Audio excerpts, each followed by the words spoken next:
Choi Han was standing in behind of the house. He turned his head and said, "We'll be fine from here." Dragon and Kale become visible and Cake stand in the earth. Kale looked at the dragon and the black dragon is more skilled at magic than I thought. Does it have to do with his character? I did say he's a bit better than the highest class wizard. This just shows that adult dragons really are capable of wiping out an entire kingdom if they decide to risk it all. But if I could get my hands on these Sound of the Wind, then I would not need to do this, nor would I need to bring these two along everywhere I go.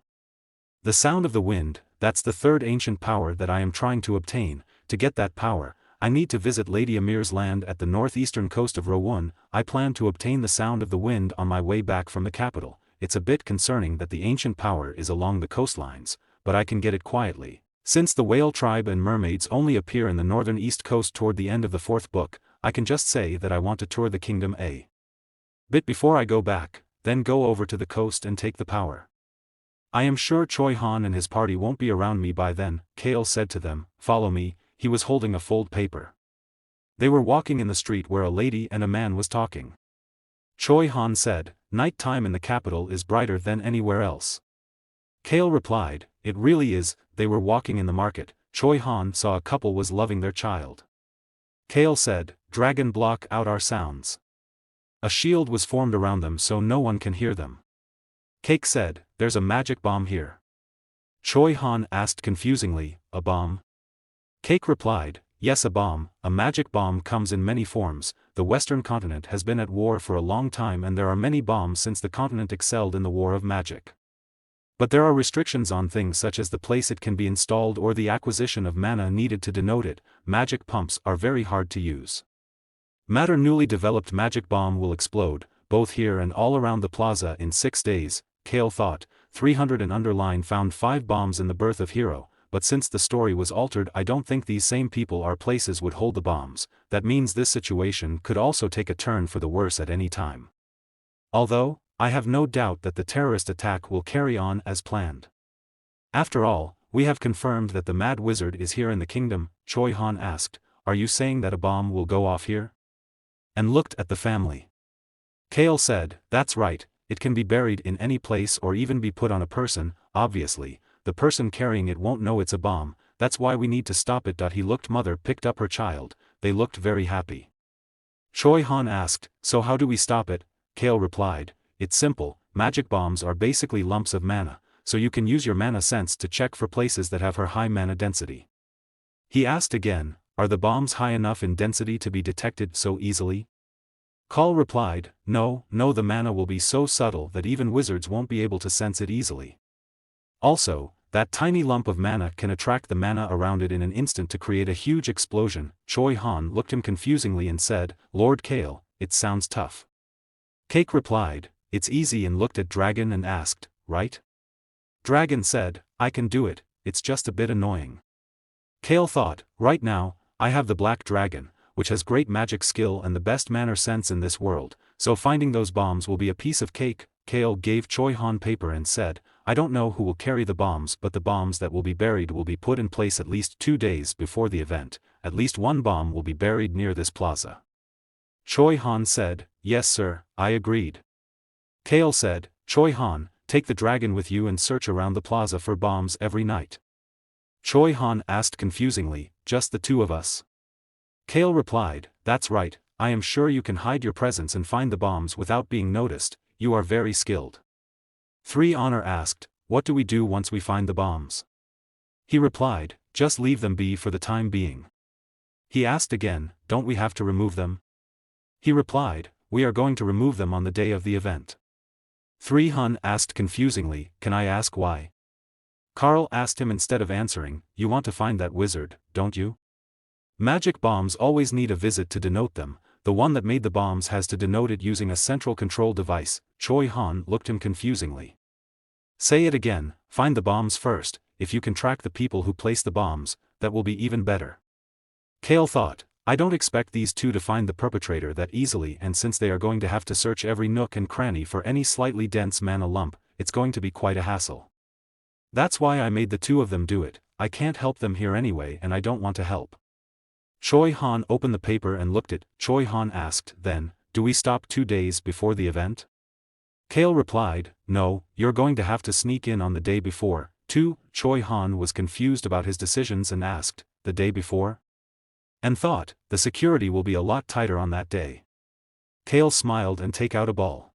Cake said, I am sure it will only work for about 10 minutes because there will be many wizards, but this sound still help a lot. Anything related to magic will be used as to during that time. 10 minutes is all we need. And looked at the ball with bright smile.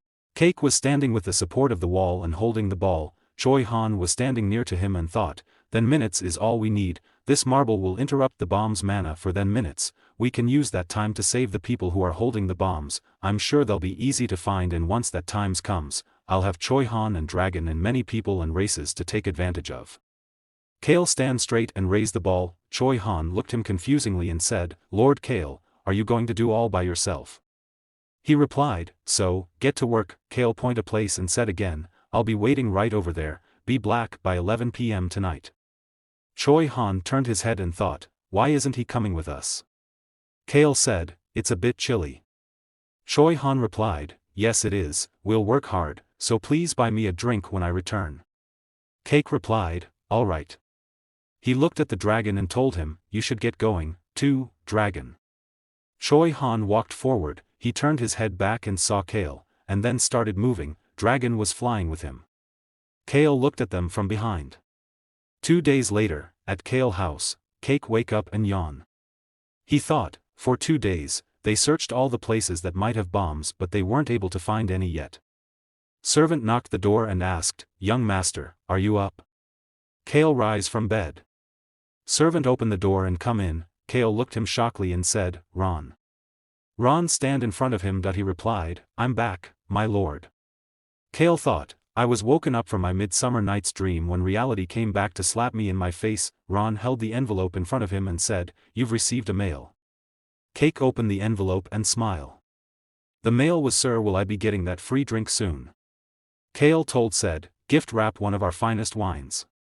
Kale sit in the couch and out the envelope in table and thought, Billos, the Flynn caravan's bastard, is coming to the capital soon. That means, I don't have much time to meet the crown prince in the palace. Ron standing near to him, bowed his head and asked, my lord, you remember that you have to go to the royal palace the day after tomorrow, don't you? Kale looked him and thought, right before the king gives tea celebratory speech which makes the beginning of the festival in the plaza, the young nobles are scheduled to meet with the crown prince. It's neither a banquet nor a supper but something in between. I heard they are going to use an entire palace for the banquet. I wonder if Taylor and KJ are doing well. The abundant eldest son and the crazy priestess, I am sure those two will do all right on their own. He thought formlessly, why am I even thinking about them? I should stop. I am going to stay put at the royal palace. I won't care what anyone says. I am just going to sit there. Ron said, my lord, may I follow you to the palace as your attendant? Kale said, who else would come with me if not you? Ron thought, darkness, the group that dominated the underworld of the eastern continent, have started to make their way over to the western continent. Darkness is one of their many names, and no one knows their true identity. The Malrans were one of the 5 assassin families that tried to control the night of the eastern continent. I am its heir. Ron Morlan despised darkness while also being terrified of them. I stayed here for a long time while I hid from them. It seems it's time that I leave. Kale looked at him and said, of course you're going to go, don't ask me something so obvious. Ron said with smile, you'll look great in the royal palace. Cake said with proud, Ron, to be honest, I really am handsome and have good body, don't I? He replied, of course, you have everything, my lord. Kale thought confusingly, what did I just hear?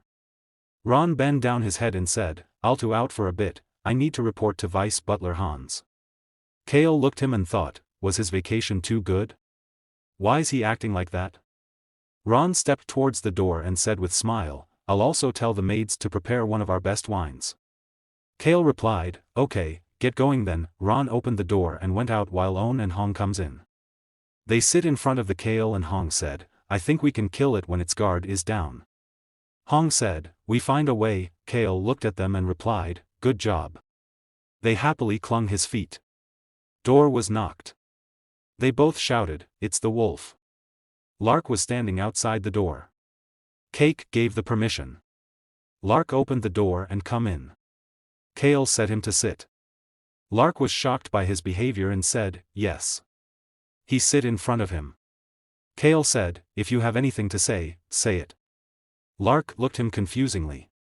Kale said again, you look like you came here because you have something to say me, now's your chance to say it. Kale and Lark were sitting in the Kale room. Kale said, you look like you came here because you have something to say me, now it's your chance to say it. Lark stand up, put his hands on table and said thank you. Kale looked at him and thought, he seems foolish, cowardly, and even stupid at times. That's exactly how Lark was portrayed in the novel. In the novel, his personality changes after his first berserk mode, but he seems the same as before. Kale said, yes, you should be thankful. Lark said confusingly, sorry. And sit again and said, yes. Kale said, you don't have to thank me anymore, you may go. Lark looked him and said, well, Lord Kale. He was so confused and stuttered his hands. Kale said, spit it out. Lark said shockingly, what? That's it. Kale said with smile, you have to look people straight in the eyes when you talk to them and spit out everything you want to say, I am all ears. Lark looked him confusingly and said sadly, I'm the big brother, I have to take care of my younger siblings. Also, I was a nephew in our younger brother, so I must get my revenge. He had the anger emotions, Kale thought, Lark younger siblings whom he must take care of, the blue wolf tribe that took care of the scaredy cat, his family, friends and neighbors will never be forgotten by Lark, so he has a debate to pay back. Lark continuously clench and tremble his hands. Kale said, a wolf, you're a wolf. Lark rise his head and look Kale shockingly. Kale said, I heard that was protect their families and prioritize family above all else, I think you are from a proud race. Tea was served in front of them in the table. Lark said happily, thank you for that also please help me. Own and Hong were sitting near Lark chair. Kale said, thanking me once is enough and I don't want to help you and thought, I am having a hard time as it is worrying about how to act like a lot because of Choi Han and the dragon alone is enough trouble, but Choi Han will drag alone more trouble in the future, that's why I cannot just rush to help him, I know how the 10 wolf children must be feeling, after losing their parents and homes, I have been there, although I am not a complete outside in this matter, I don't want to take on all the responsibilities. Kale stand duo and come near to him, but I'm willing to make a deal with you. He asked, a deal? Kale leaned and put on his hand on his table and one on his back and said, that's right, so what do you need help with? And what can you do for me? Lark was looking him confusingly. Kale said, come back when everything has been made clear. Lark looked at him and slide the chair and stand up. Lark said, yes sir, I'll come back when everything has been decided. Kale ruffled his hair and said with smile, good. The front of the Palace of Exaltation, a palanquin was stopped and Kale come out from the palanquin. He stand in front of the palace and thought, Palace of Exaltation, it's the name of the palace where banquets are held, it's a small palace that the Grand King had built to celebrate the Crown Prince's birth. Although, he favors the third prince now, it is incomparably bigger and more extravagant than the Hennidas Castle or the mansion at the capital. Have Eric, Amir and Gilbert not arrived yet? Another palanquin arrived and stopped. Kale looked at the palanquin and said angrily, darn it, is this cliché too? Why did it have to be now? In front of the palace, someone came out of the palanquin and walked towards him and said look who it is, it's the infamous Lord Kale.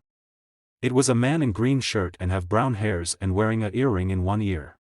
He asked again, are you here by yourself? Kale looked at his smiling face angrily and thought that I had to meet Vinyan's minion. Neo tolls, he's a shabby mad stereotypical villain, he's a volunteer of minion of Marquis Sten's second son and heir, Vinyan.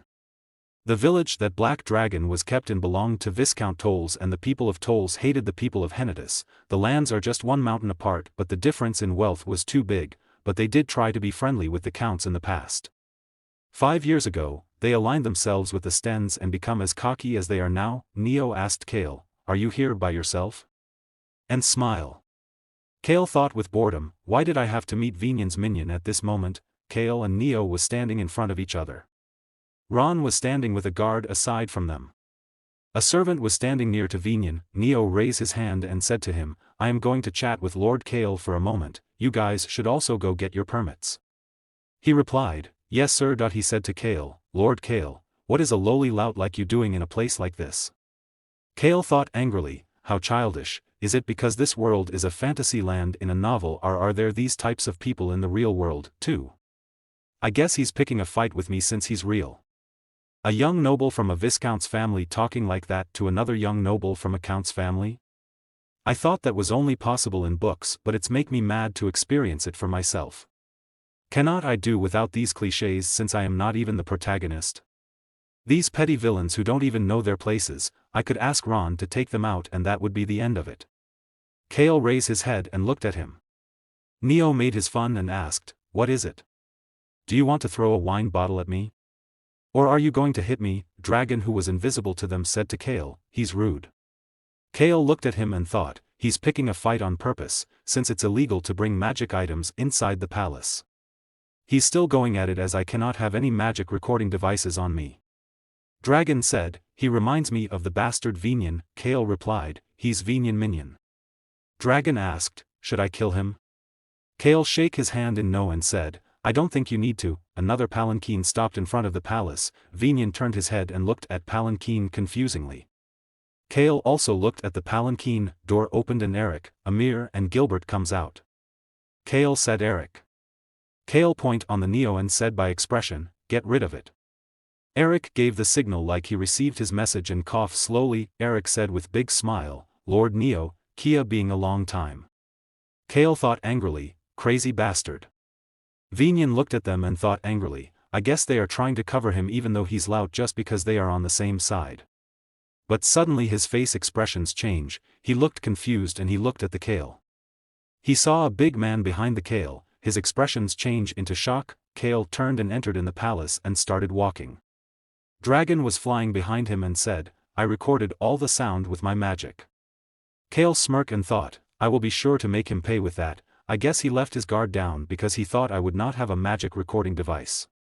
Black Dragon Flex, Amir and Gilbert was standing behind the Eric and Eric was standing in front of the Neo. Eric said, "Lord Neo, we'll see you in the banquet hall later." Mad turned his head and said, "Lady Amir, Lord Gilbert, met us go. On the entrance, a servant said loudly, entering Lord Kale Henitus, of the Count Henitus family. Kale entered in the banquet and said, "This is nice." Amir comes near to him and said, "Lord Kale, in the banquet hall, the crown prince will sit on the highest seat and below that, tables are grouped according to each region. I don't need to explain why that is, do it?" Kale turned his head and looked at her and replied, "Thank you, but I'm already aware, my lady." She looked him confusingly. Kale looked around and saw the management of the hall and thought, there are a total of 5 tables in the banquet hall, northeast, northwest, southwest, southeast, and central.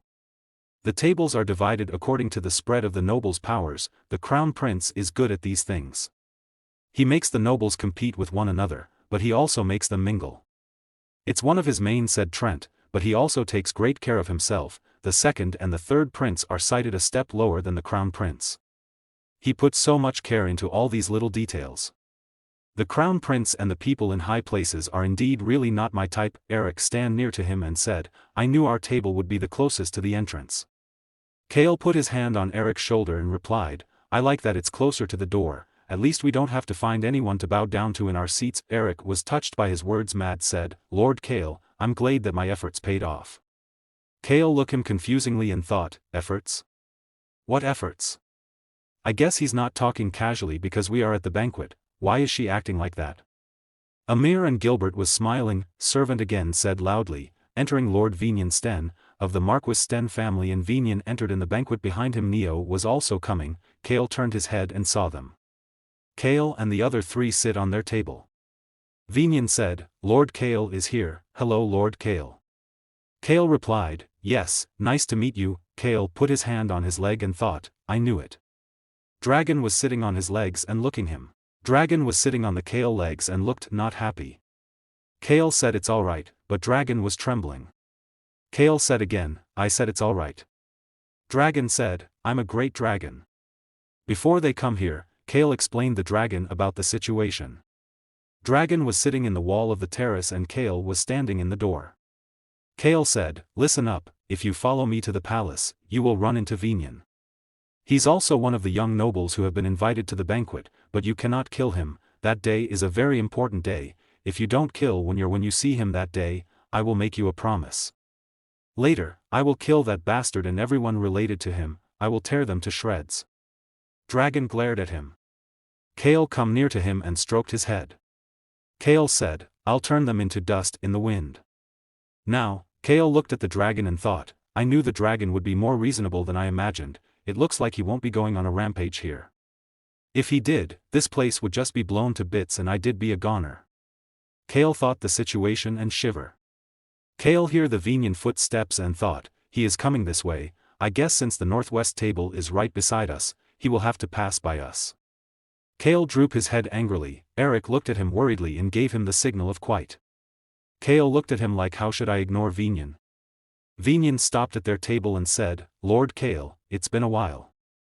Kale rise up and replied with smile, yes, Lord Venian, this must be the first time we are seeing each other since we met at the Toll's estate.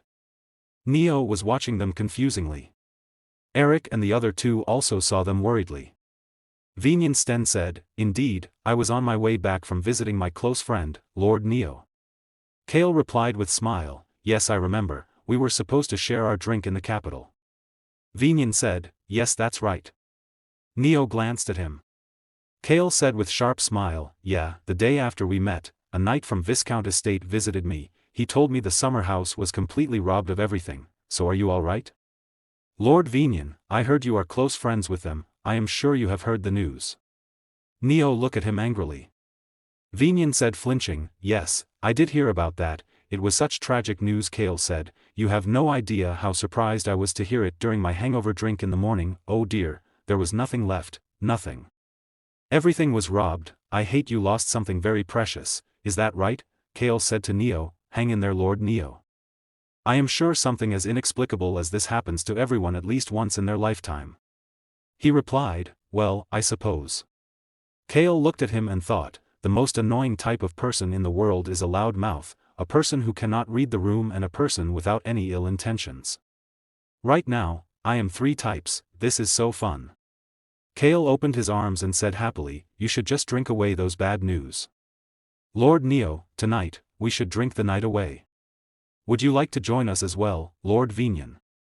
Venian closed his eyes and thought, I lost the trust of my family ever since I lost that black dragon. According to the knight's testimonies and the evidence left there, the group that gave us the dragon is the most suspicious, yet I cannot help but be suspicious of him since he was at the right place at the right time, and open his eyes. Kale said to them, all your bad memories will disappear once you drink away your hangovers too. Venian thought, but why would a lout like him stake a dragon? And said with smile, Lord Kale, thanks for the offer, but perhaps next time. Kale said, that's too bad, but sure. Also, they cannot that came to me was as pale as a ghost. Lord Neo, you should have been more truly prepared. Venian walked towards his table. Kale slid the chair and said to Neo who was still standing there, how could you lose all the precious items all at once? I am sure you won't get back what's been stolen, but it cannot be helped, you will just have to live with it. While walking to the table, Venian thought angrily, that lout, the dragon and that limping bastard, where did they all go? Neo looked at Kale angrily. Kale sit on his chair and said, hang in there, Lord Neo, and thought because Venian will give you an earful now. Servant continuously announcing the entering of the people. Kale grabbed a bottle. Eric called his name and stared Kale. Kale looked at him and said I'll have it later. Peoples were walking and talking happily. Venian was sitting on his table. Kale looked at the pocket watch and heard the needle voice. Door open and the crown prince and the other two prince comes in, they step on the stairs. Two prince stopped in the middle while crown prince went up and sit on the chairs and said, nice to meet you all, thank you for accepting my invitations. Kale looked at the watch and thought, he should be here any second now. Crown Prince said with smile, I am glad that the future pillars and the future heroes of this kingdom all came to this banquet. Door opened and someone come in, Prince saw him confusingly. Kale turned his head and thought with smile, he's here, what a perfect timing. Taylor Sten was sitting on the wheelchair while Kage was holding the chair. They all turned and looked at Taylor Sten and Kage. Kage was dragging Taylor chair forward, everyone looking them confusingly. Kale thought, I guess they both decided to just come clean and reveal themselves, a wise decision. Although the Order of the God of Death will have a headache, but that wouldn't be Kage's concern. Kage and Taylor were both smiling. Venian stand up from his seat and said angrily, what the? He looked very unhappy and angry to saw them. Whispering were started in the audience. They stopped in front of the prince's chair. Crown Prince stand up, open his hand and warmly welcome them.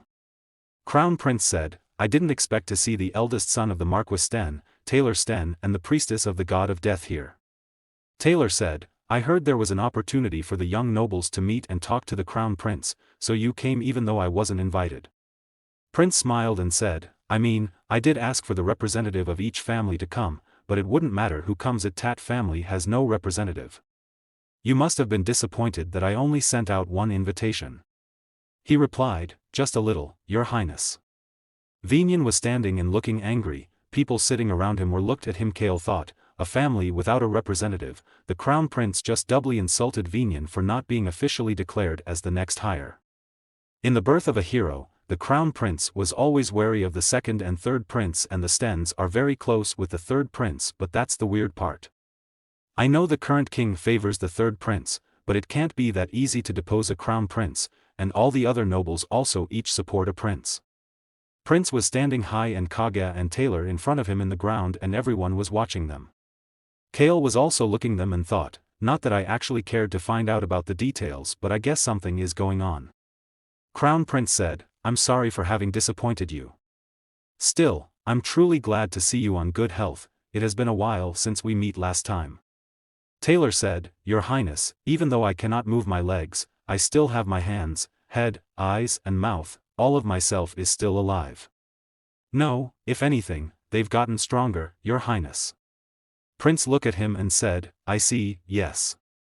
You're still alive, I had forgotten that those who survive the longest are truly the strongest people. Vinyan was looking them worriedly. Kale thought, interesting, watching them go back and forth is also fun.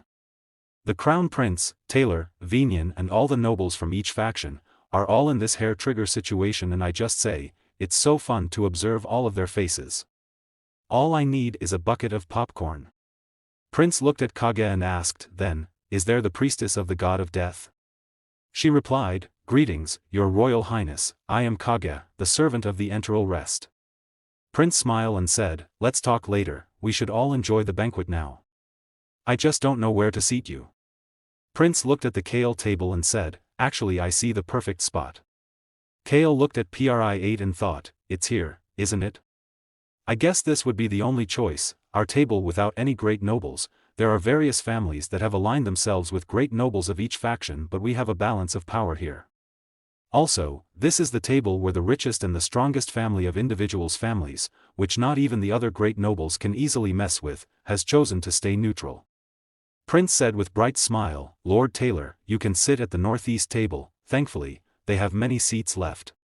Taylor replied, thank you for allowing my attendance, Your Highness. Kaga also said, thank you Your Highness. Neo looked this confusingly. Prince said, not at all, you are both individuals who will be of help to the kingdom. Thus, the more the merrier. Servants come to the Kale table. Prince asked, may I rearrange your table a bit? Eric said, of course, Your Highness. They all stand up from their seats.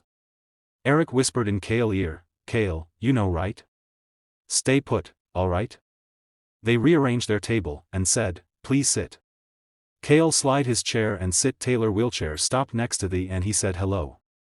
Prince said, then without further ado, let's carry on with the banquet. I always wanted to gather the man and woman, who will lead this kingdom further and share a great meal with them. Thank you for responding to my invitations and I hope you enjoy this banquet. Kale looked at the tailor.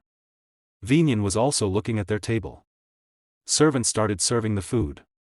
Amir to Kale, we'll go greet His Highness soon. Kale looked at her. He looked at the prince and thought, but what are his real intentions?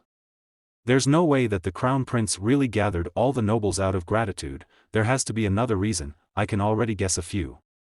He pulled plate and started eating. He thought, maybe it's because of the war that will start soon in the south of the western continent, or maybe he noticed a civil war brewing in the Whipper Kingdom. Well, I'm going to just stay out, so who cares about any of that?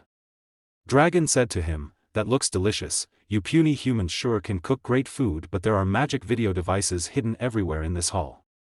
Kale grabbed a bottle. Eric asked him, Kale, can we have 5 minutes? Kale thought, I seen, for starters, Crown Prince is keeping an eye on the noble's children, I am sure the second and the third prince also known about this, that means the entire royal palace is behind this. Eric rise from his seat and said, let's go. Amir, Gilbert and Kale also rises from their seats. They went near the crown prince table and stand in front of him. Prince looked at them and said with big smile, it's the further lords of the northeast.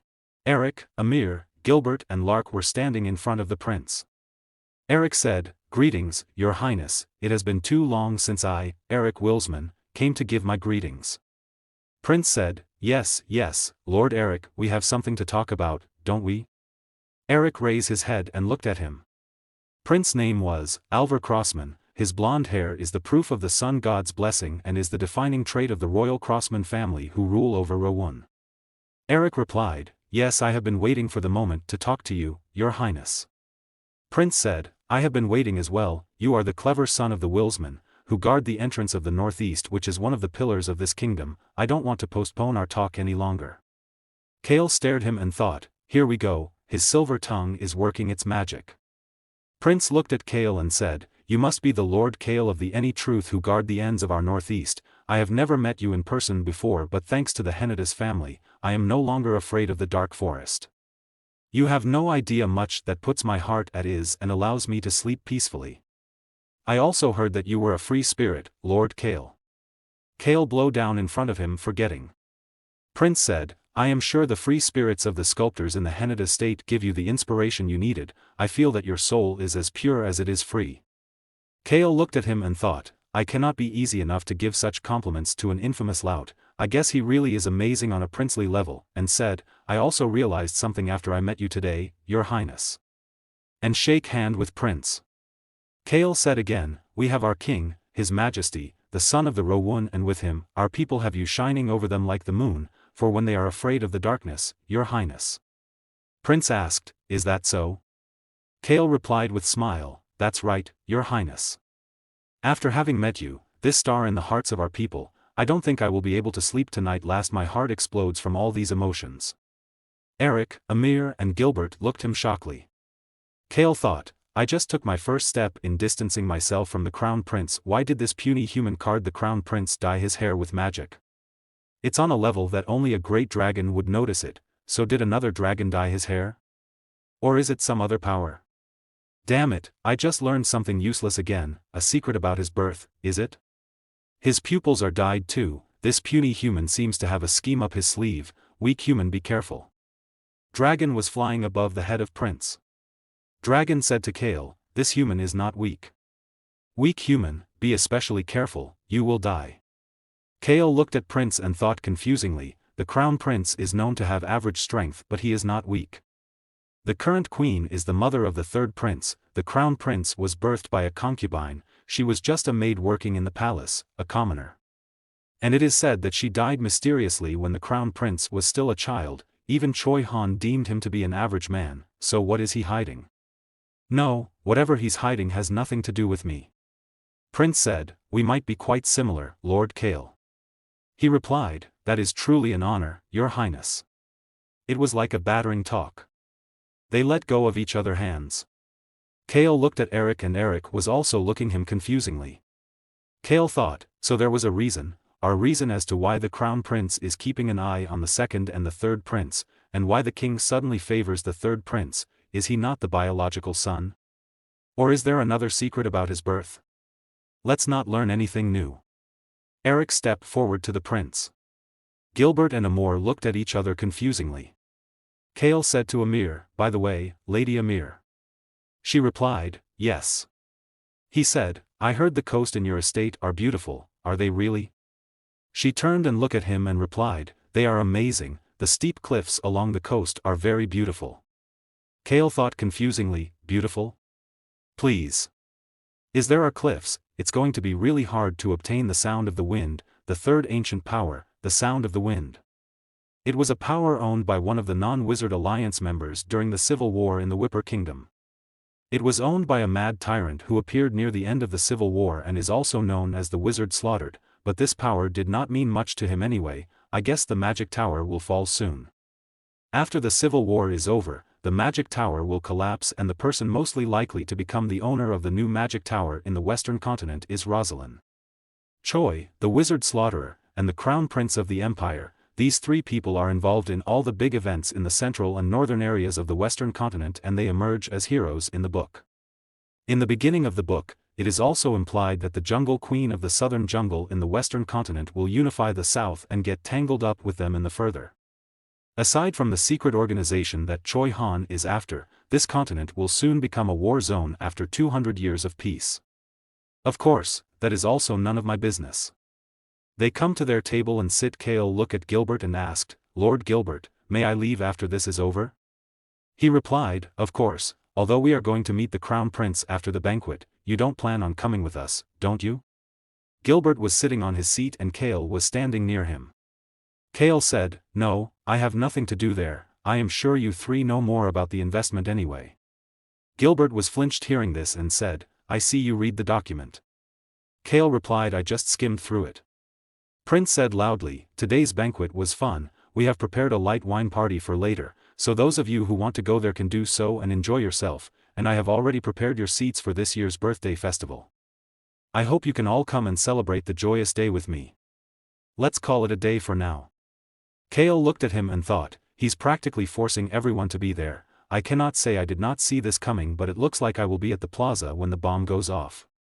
Taylor Chair stopped near him and Kage said, see you later, kiddo, and they leave the banquet. Kale looked at them and thought, I said I don't want to be too friendly. Amir called him and said, let me see you out. Kale looked at her and said, Lady Amir, are you worried that I will get into trouble on the way out? She replied, unfortunately, Lord Neo is also leaving early. Kale thought, so she's coming with me in the case he starts picking a fight. They both went out from the banquet. Amir said, Lord Kale, you did well today. He replied, I did, although you will have to keep doing well, Lady Amir. She said, yes, because we need good results. Kale looked at her and thought, although she says that, she looks quite desperate. The coastlines at the northeast are really quite useless. There are whirlpools all around the coast and the steep cliffs that surrounded it. The trained sailors of the Amir state may sail their ships skillfully around the whirlpools, but this place is as dangerous as it gets for regular sailors. Of course, it's because of the sound of the wind. Amir and Gilbert will want to get investments on this useless sea no matter what. She said with hopeful smile, I think we can get the result is that we want. Kale said, Lady Amir, I am sure His Highness is very interested in the investment opportunity. She replied, it seems like it. Kale thought, they've worked hard today, so it cannot hurt to help them out a bit. The Northeast should stand strong, and according to intel, Lady Amir is not our loud mouth. He turned to the palanquin and asked, Lady Amir, you asked for an investment to turn the estate into a tourist spot, right? She replied, yes, I did. He stepped on the palanquin stair and turned his head to her and said with smile, if you need it urgently, you should think about the value of your estate and the cost between the Whipper Kingdom and the Northern Kingdoms. She looked him confusingly. He said, of course, I'd like you to keep that comment to yourself. She replied, I'll keep that in mind. He entered in the palanquin and Ron closed the door. The palanquin started moving and Amir was looking at, her hair and dress were blown by the wind. Kale was sitting in the palanquin and looking outside through the window and thought, although most of the northern western coast are made up of sandy beaches. The Amber and Gilbert estates have interact coastlines land many little islands, which are surrounded by many steep cliffs. They were only thinking about tourism because of this era of lasting peace, but the Crown Prince is aware that this peace is coming to an end. All I have to worry about is taking another inefficient power for myself before the wizard slaughterer ends up there. Palanquin was moving out of the palace. At the Kale house, Choi Han opened the door and come in the Kale room. Kale was standing. Choi Han was full of sweat and taking deep breaths. He told Kale that, we found 4 magic bombs, they were all placed around the plaza. Kale said, give me the map. Choi Han gave him the map and said, after we found one, I searched the perimeter with the dragon in my arms, so we ended up finding 3 more bombs. Kale opened the map and put it on table and looked at the map. Dragon was flying above them and cats were sitting on the couch. Choi Han said again, but no more than that, we ought to search outside of the plaza too, as we could not find any more in the common areas. Kale looked at the map and thought worriedly, 5 on people, 5 on ground, that was how it was in the book. Did he put 6 bombs on the people and 4 bombs on the ground this time? Or is there some other variable? Gale said, I will be safe until the day after tomorrow, when the king gives his speech, so let's not rush. Choi Han said, but we should still get rid of the threat as soon as possible. Kale said, well, stake it at dawn, in the day of the festival. Choi Han looked him confusingly and said, sorry. Kale looked at them and thought, the magic bombs explode only when its maker sends a signal. However, cutting off that signal is very easy. Far beings that are more powerful than regular scorers, like the Black Dragon and Rosalind, it just took a bit more time, but the act itself was not difficult at all. That's probably why Rosalind detached the bombs on people in the book. We have to take care of it on the day of. That's how that lunatic wizard would mistake that everything was gone according to plan. Choi Han asked confusingly, we're going to stake it, not destroy it?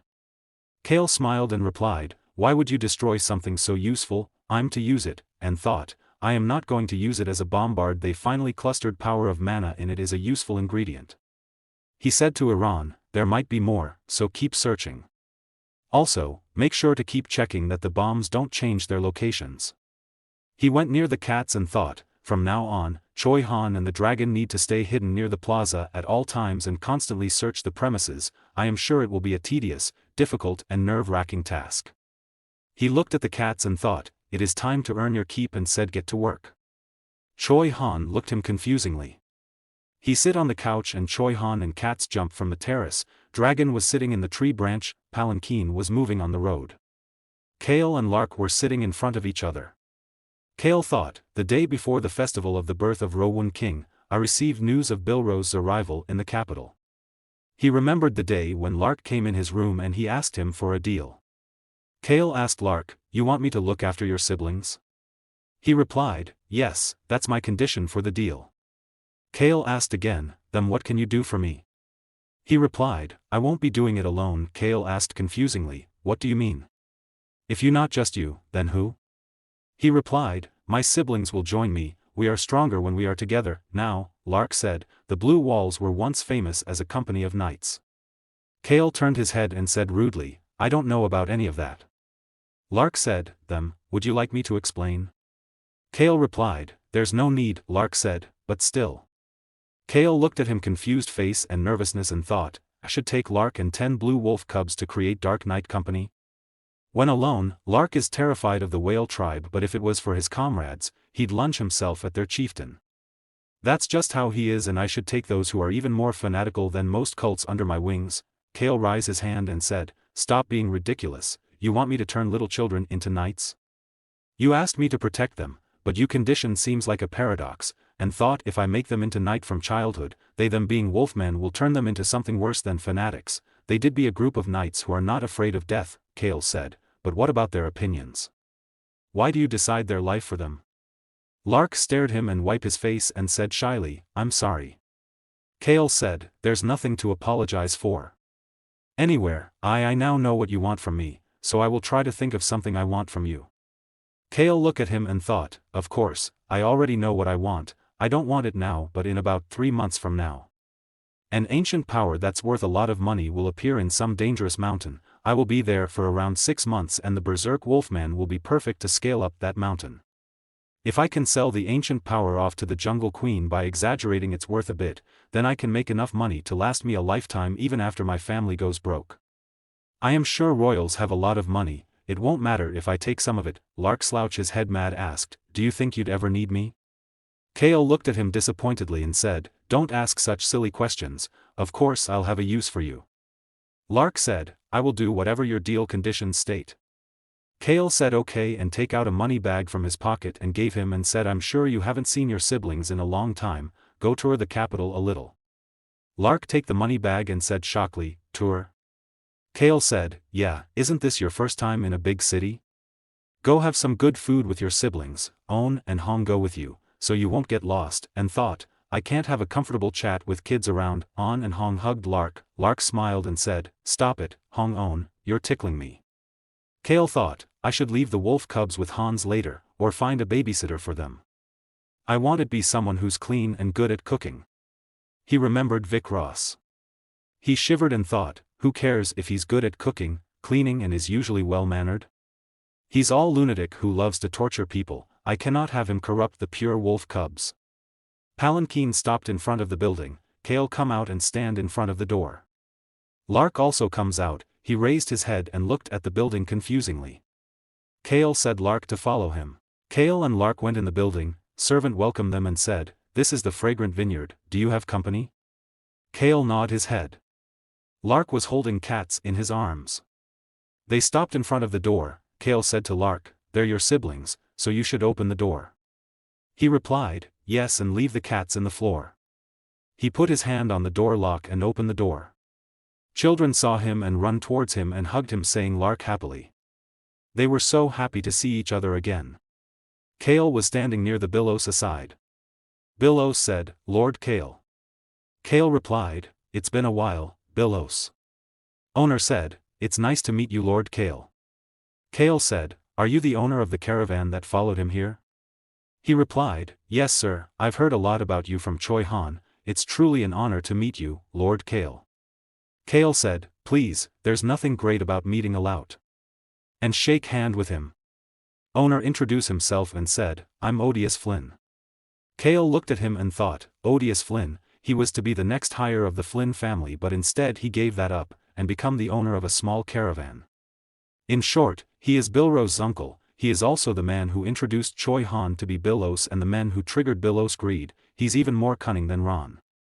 He keeps a small caravan as the front, when in reality, he is a man who wears a different mask in the underworld. He's nice to some and cruel to others, that's Odious. Kale said with smile, "A Flynn, you must be related to Billows, it's nice to meet you." Lark was talking with his siblings happily. Odious replied with smile, "I am surprised as well. I did not think Billows would be an acquaintance of yours. I had not seen Billows since he was a child, so it was very nice to see him. I believe I am becoming acquainted with good people as of late." Kale thought, the man who left the Flynn to live out the humble life, and the uncle who's known to be kind. Odious is the only person who Billows has good memories of from his childhood. Well, I guess he was nice to Billows. Billows was standing silently near to them. Kale said to Billows, "Let's go have a drink upstairs, Choi Han and Rosalind will join us soon. You can reconnect with them then." He replied, "Yes, Lord Kale." Odious said to Lord, "I hope to also have a drink with you soon, Lord Kale." Kale replied, "Sure, we'll do just that." He said, "Thank you, Lord Kale." Kale went near to the children and saw them. Kale thought, what a pain, maybe I should assign them a drill sergeant instead of a babysitter. No, let's not do something like that. He stand in front of them. They were looking at him. Lark was standing holding cats in his arms. Kale said, "You can get out." Kale went on the upper floor. Billows asked, watching the children, "My lord, just what are you up to?" Kale was sitting on a bench and replied, "What do you mean?" "I am just working toward my comfortable retirement."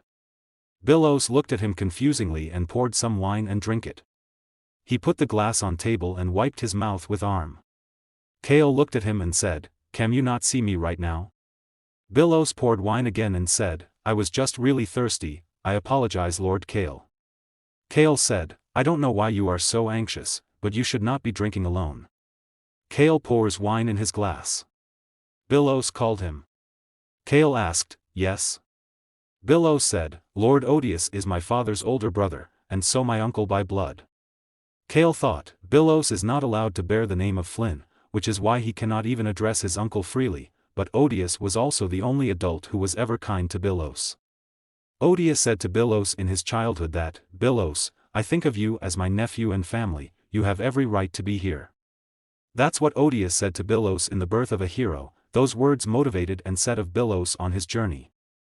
Then he met Choi Han through Odious. Captivated by his strength, Billows started to follow Choi Han and even jumped into the race to become the heir of the Flynn merchantry. Kale was pouring wine. Billows said, "Lord Kale, st not you curious why Lord Odious runs a small caravan despite having the Flynn name?" Kale asked him, "Should I be curious about the Flynn name?" Kale raised his glass. Billows replied, "I guess not, the Flynn name isn't that highly regarded." Kale said, "That's right, both you and Odious are Flynns." Billows said, "I'm a bastard, Lord Kale." Kale said, "Just because you are a bastard, it doesn't mean you are not a Flynn, everyone out there thinks you are a friend." Billows called his name and said, "You really have a talent for speaking the truth."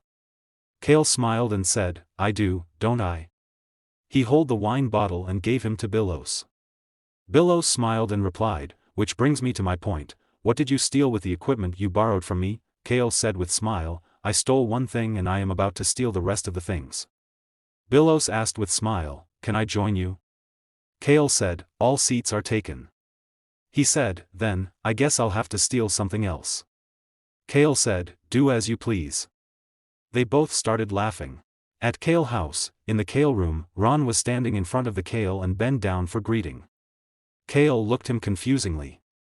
Ron said, "My lord, your humble servant would like to ask you for a favor." Kale asked, "A favor?" Ron said, "Please take care of my son." Kale asked confusingly, "Your son?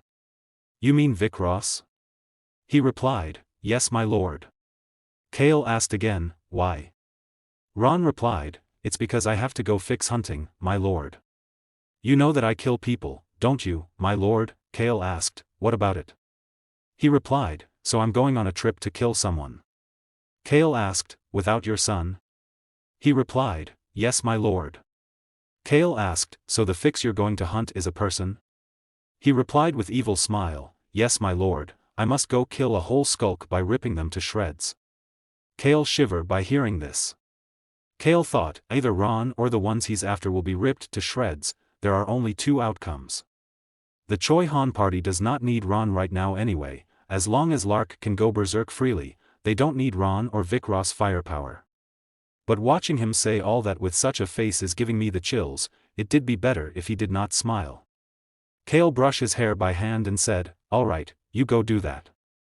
Kale sit in the bed and said again, "I will tell Hans to take care of your leave of absence, but report back to me from time to time. You can get the money you need from the flying merchantry by using your ID. Also, why would you ask a lot like me to take care of Vic Ross? He's a grown man, so he will manage his own life. He lay down and take blanket on him." Kale said, "And your leave period is only 1 year, and thought, I'll be able to sleep soundly for at least 1 year." Kale said, "Have a safe trip, don't come back all battered up." Ron looked at him. Ron out his hand on his face and thought, I thought this Grand Master was a pup, but it turns out that it is I, Ron Moreland, who become the dog, and said, "My lord, would a monthly report suffice?" He replied, "Yeah, whatever." Ron said, "Then, I'll to back in a year, my lord," and opened the door and went out. Kale opened his eyes and thought, he really is an assassin. I couldn't hear a single footstep on his way out. In the hall, Choi Han, Lark and Rosalind was standing. Dragon was sit in the shoulder of the Choi Han and Lark was holding cats. Kale comes and stand near to them. He said to Rosalind, "Lady Rosalind, brown hair also suits you well." She holds some hair in her hand and replied, "Doesn't it? It'll make it easier for me to go out." Kale thought, Rosalind does not know the full details of today's plan, but once she heard about the magic bomb, she realized the gravity of the situation and decided to help right away. Kale asked Lark, "You can still use the physical abilities of a wolf even if you don't go berserk, right?" He replied, "Yes, I can." Kale said, "Lady Rosalind and Lark will be one team. Then, Choi Han and the Black Dragon will be one and On and Hong will be the last team." Rosalind asked him, "What about you, Lord Kale?" Choi Han said, "Lord Kale will, in terms of physicality he's." Dragon complete his talk and said, "Weak." On said, "We don't need him." Hong also said, "He's useless." Kale stared at them. He was holding a bag and said, "I will just be a burden on you all. Also, I have to prepare to attend the festival as soon as the sun rises, so I won't be able to join you." He gave the bag to Choi Han. Choi Han looked at the bag confusingly. Kale thought, they will move during the time between evening and dawn, by using that little gap in time when the night patrol switches over from the Capitol Guards to the Royal Knights, they will be able to sneak in to where the bombs are hidden and disarm them. Then they will each stay in their hiding spots until the black marble goes off to disrupt the mana. And keep an eye out from the members of the secret organization and the situation at the plaza. The celebratory speech during the birth festival will begin at 9 o'clock in the morning. Kale smiled and said, "Now, get to work, everyone." Rosalind said, "We have to bring back the disarmed bombs. You did not forget about giving me one, did you?" He replied, "Of course not." She said, "That'll be my pay for a day's work." They all went through the door of the terrace. Kale closed the door and locked it. He closed his eyes, and when he opened them, the protective shield was in front of him. He touched it and thought, it'd be best if I have never to use this, but even if I do, I'll use it lightly. Well, I'm sure I'll be fine. There's no way I'd get close to that bloodthirsty maniac, right? He get ready for the birthday festival. Ron was standing behind him. He said, Ron, today is the last day you'll attend to me. Ron replied, I'll have to continue on after a year. Kale was standing in front of the mirror, thought, that sounds horrible already. I'm going to send you over to Choi Han the moment you come back. He turned and said, let us prepare. Ron bent down. Palanquin was moving. Kale and Amir was sitting in front of each other. Kale asked, why did you ask me to join you? She said, Lord Kale, what do you think about building a new naval base in our estate? Kale thought, I got a letter from Eric saying that he's meeting with the Crown Prince regarding the investment for tourism to not go too well, so I heard that Gilbert and Amir were very disappointed, but she doesn't look disappointed to me. He remembered the letter Eric sent and said, I'm sorry it didn't work out after all of your help. Kale said with smile, haven't you already come up with answer? She said, yes, I've already contacted my mother because I feel that I couldn't decide by myself. I'm also planning on talking to Lord Gilbert today. Kale thought, building a new military base is not easy feat. It's not about the costs, but it's more about the conflicting interests of nearby regions, especially in peaceful times like now. That must be why the royal palace turned their eyes to the northeast. Not only was it the only region in the east that was by the coast, but there was also a balance of power in the northeast. Kale asked, Lady Amir, are you worried that the influence of the royal family will get stronger in your state? She replied, yes, Lord Kale, that's why I asked you to meet me today. Kale looked at her and thought, so, she wants to tell me something, and said, although I am curious about what you have to say, I will have to make one thing clear first. All the money in the account has need to family is handled by my father. When military forces are raised in cooperation between the royal palace and the local nobles outside of the royal estates, several detailed contracts are made regarding the chain of command and the practical dominance. The royal palace will probably allow a naval base to be built by the costs of the northeast and invest massive amount of money in it. If that happens, the royal palace will naturally come to command the entire base. This is because of the huge difference in manpower and resources required by deep base and the simple investment in the tourism that the Northeast originally suggested. Kale thought, Amir and Gilbert Estate are frankly quite mediocre. They won't have the resources or the manpower to minimize the gap. This is what Amir wants to prevent, which then leaves only one option, it is to borrow money from someone with lots of it. She said with smile, are you sure about it? The Crown Prince was wary of the Whipper Kingdom and the Northern Kingdoms. I could clearly sense it during our conversation, that's why I had an information guild look into it. Kale thought, I knew it, the Crown Prince and the Royal Palace knew about the brewing civil war in the Whipper Kingdom, and about the Northern Knights gathering their forces. Also, what a surprise, I hear things were not great for her, so much so that she had to rely on the Wheelsmans. But she bought intel on other kingdoms from the Information Guild? That must have cost a fortune. I must say, I like that she was not stingy when it came to making sure of things.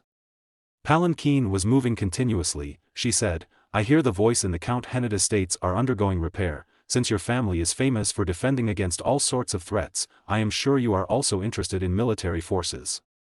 He said, I will talk to my father about it. She said, we will also send Count Hennetus to an official letter. Kale thought, if naval base is set up in the northeast, the four families of Kale, Eric, Amir and Gilbert will command the northeast. I'll also be able to get other maritime help when building that naval base. She said, honestly, I'm a little worried about the whirlpools, but we do have seedlings that were paved a long time ago, and those whirlpools can work to our advantage when other kingdoms invade us. So I will have to work with it. Kale thought with smile, those whirlpools will soon become mine, so there's nothing to worry about. It might be nice to build a house by the coastlines of the northeast and enjoy my last days there. After all, I won't be able to live freely in the Hennet estate when I hand it over to Bassan. So I will just hide somewhere during a war, and once it's over I'll go over to Amir or Gilbert estate to build a house and spend my remaining days starting out into the vast ocean. She said again, anyway Lord Kale, I trust that you'll help me. Kale laughed and said, you trust a lout? I have no power at all, I'm just a messenger. She remembered her mother's words. Her mother told her that, Amir, you have to be careful if you don't have power, but you must be brave if you want to feign power. And she said to him, relying the message is enough, please come and visit the Yubar estate next time, we actually have many tourist spots. And held her hand in front of him. Kale shake hand with him and replied, I'll make sure to go there when I have the chance. She said, I hope that chance comes your way soon. They reached at their destination and palanquin stopped. Kale came out from it and Amir was coming by the help of servant. Kale looked at the pocket watch and thought, it's currently 8 o'clock, people attending today's event in the Plaza of Glory at the capital would have all gathered there an hour ago. Then at 8:30, the Royal Knights will control all who enter or leave the plaza, which will be filled with people. When the time comes and no one can move around freely, we will start our sequencer hunt. Necklaces, satchels and pendants, the magic bomb could be hidden in all these various forms and held by unidentified people. Choi Han and his party will find these people. Amir said behind the Kale, there you are, you're all here early. Eric and Gilbert comes near to them. Kale looked at them, it doesn't matter, they can't find it because the answer will reveal itself all in due time. Eric replied, yeah, we have to move at 8:05, and whispered in Kale's ear, stay put, you have to stay put today too, got that? Kale nodded and thought, right, I'm oblivious to all this, I don't know anything. They looked the crown prince and a royal man with him shockingly. Eric said, my goodness, how could it be? Kale was standing with them. Dragon comes and said, I'm here, all the bombs around the plaza are now being disarmed, it will all be disarmed at 8:55. Kale looked at him. Prince went into the palanquin and said, I'm busy, so I'll be get going. Dragon tapped on Kale's head and said, weak human, use your shield if you think it's going to hurt. Prince said, let's also get in our carriages. Kale saw the dragon flying above of him and said, my shield? Please, I probably won't even have to use it. Prince was sitting in his palanquin and servant said, all the preparations are done, your highness. Prince said, then let's go. Kale, Amir, Neo and the royal man was sitting in the one palanquin. Royal man said, it's good to see you, I can't believe I get to see all of you again after the banquet. Amir replied, it's good to see you, I'm Amir Yubar. Kale looked at them and thought, these members, is this the crown prince's doing? Neo also said, it's good to see you. Kale turned his head to the window and thought, things are really going to go down soon. Kale, Amir, Neo and Taylor Sten was sitting in the carriage. Kale looked at them and thought, however, things were already a mess in the carriage as well. He looked at Neo and thought, it seems he's really confused right now. I mean, I guess almost all these young nobles were confused. Especially Vinian, his face said it all. Who could have imagined that they abandoned in just son, Taylor Stan would stand from his wheelchair and walk on his 2 feet, or that someone from the stands would stand next to the crown prince. No, no one could have imagined it at all. He somehow managed to get the healing star from the crown prince. Amir looked at Taylor Sten and asked, Lord Taylor, are your legs all healed now? He smiled and replied, yes, it seems I was very fortunate, I am completely fine now. Neo looked very uncomfortable. She said again, congratulations. Taylor replied, thank you. Neo put his hand on his chin and looked at Taylor Sten and asked, since your legs are all better, will you go back to the Marquis estate now, Lord Taylor? Taylor said, go back? The Marquis's estate has always been my home. That place is where I belong, wouldn't you agree? Neo flinched by his words. Cake looked at Taylor Sten confusingly. Taylor was glances outside. A small man whispered in Kale's ear, Lord Kale, are you want to tell you all about it, it's a very interesting story. Kale thought, I think I can almost hear his thoughts. In front of the building, the palanquin stopped and Neo went out of the palanquin and said, then, I'll be getting off now. Amir also stand up and said, Lord Kale, I'll come back with Lord Eric, and thought since Lord Kale and Taylor have never met before, I'm sure nothing will happen. She opened the door and went out. Kale and Taylor were sitting in front of each other. Taylor said, we're finally alone, I fixed my legs as I promised to become the head of the Marquis state. Kale asked, did you pledge your allegiance to him? Taylor replied, no, we made a deal. Kale smiled and said, that's good, congratulations on your recovery. Taylor took out a paper form pocket and gave it to Kale and said, this is the details of the deal. Kale grabbed the paper and asked, why would you show this to me? Taylor said, I'll come in handy one day, Lord Kale Kage will be excommunicated soon. Kale asked, is it because she acted on her own? Palanquin was moving through the street. Taylor said, correct, she's quite happy about it. Kale said, that's good, and thought, she is finally on her way to becoming the crazy priestess. Taylor said, this is just the beginning, we will be victorious. Won't we, Lord Kale? Kale looked at him and thought, why would you include me in we? And said, you will. Palanquin stopped. Taylor stand up mad opened the door and replied him, thank you, then I'll be leaving first. Taylor got down and said, let's grab a drink with Kage after we win. Cake smiled and said, the wine from the Henadis estate is delicious. Palanquin started moving. Kale opened the paper and read it. It was written in the paper that, the Crown Prince wants to avoid a civil war. Kale crumpled the paper angrily and put it in his pocket. Palanquin stopped and Kale got down and thought, I knew there was some secret behind his birth. Amir, Eric and Gilbert came behind him and Eric called him. Kale turned and looked at them. Gilbert said, let us go, Lord Gale. It's time for us to enter. Cake thought, in birth of a hero Chauhan achieves a social status slightly higher than that of the commoners, but he was still nothing compared to the royals or their subjects. Cake stepped and raised his head and looked at the clock in tower. Kale thought, it is currently 8:25, it is the time that the rolls and the cabinet enter and the time that the commoners' movements are to be controlled. Gilbert looked at Kale and asked, Lord Kale, is this your first time at the plaza? Kale looked at him and replied, yes, I have only ever passed by it in a carriage. Kale looked around and thought, the tea shop to the south and the inn to the west, the flower shop to the east, and the roof of the Potters' Union building to the north all have one bomb each. Kale glanced at the man holding a flag and said, the plaza is pretty big. Gilbert looked him confusingly. Kale looked at the people and thought, things are sailing smoothly. A commander was standing in the door, where 2 guards were present and said loudly, we'll be closing the entrance now. Kale pinched and thought, the scavenger hunt has now begun. Of course, there is no need to really search like this, as the answer will present itself at 9:01.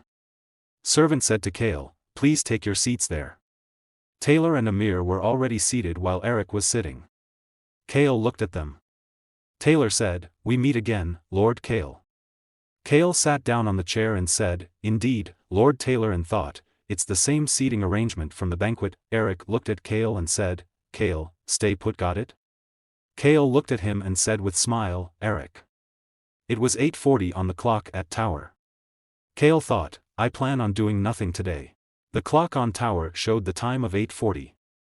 Servant said loudly, now entering, the starts of the Crossman royal family. Black Dragon said to Kale, there's 15 minutes left. Kale stand up and looked at the dragon and thought, this dragon sure is handy, there's nothing he can't do with his magic. A palanquin entered in which 2 girls and 2 boys were sitting, and in front of their palanquin, there was the palanquin of the Crown Prince. Kale clapped and thought, according to the dragon, the Crown Prince George and Ice have been dyed. They are supposed to be brown, common color in Rowun. Servant said again loudly, here comes the son of Rowun, His Majesty, the King, Zed Crossman. A man in middle age came, people raised their hands. Kale turned and glanced at them and clapped. The flower pot in the roof of the house started shaking. Kale looked at the pit and thought, so it's been disarmed. Zed Crossman was standing high from everyone and a mice was placed in front of his. Everyone looked at him. He raised his hand and everyone got silent. He said, it has been 30 years since I became the ruler of this kingdom under the blessing of the sun. Kale looked at him and thought, he seems genuinely happy about it, but unfortunately. He looked at the clock and thought, it is now 9 o'clock. Eric raised his hand, looked confused. Amir also looking up and asked, what the? People also looked up confusingly and asked each other, what is that? What is going on? A man pointed his finger and asked, who are they? A man in hoodie was standing in the tip of the building. His face was covered with veil. Commander asked him, who are you people? Get down from there right now. He ordered his subordinates, everyone, get yourselves up there now. Kale thought, Redika, the bloodthirsty, mad wizard. I was worried that he might not show up since some parts of the book have played out differently. I would have been a hassle to go looking for him if he did not show up. I mean, a hassle for Choi Han, not for me. He remembered it was written in the novel that, Choi Han could hear the Mad Wizard foreshadowing the atrocities to happen at the plaza. Mad Wizard laughed, made fire and said, "This is going to be fun. It is as it is written in the novel." He again made fire and throw it in peoples. They run away to save their lives. Choi Han and Rosalind looked at her angrily. Gilbert looked confused. Kale looked at him and said happily, "I found it and thought, 10 minutes, it might not be enough time to disarm the bombs on people, but it should be more than enough time to teleport to the mountain far from the capital, where no one is allowed to enter." Dragon came near the Kale and said, "Human, I found one." Kale listened him and thought, "After all, we have Rosalind and the Black Dragon." Choi Han hold a man. Man asked scarily, "What do you want?" "Let me go." Kale looked at them. Choi Han looked his necklace and said, "That must be it, nice and clean." He pulled the necklace from his neck. Eric hold Kale from back and said, "Kale, I have been calling you." Kale looked at him confusingly.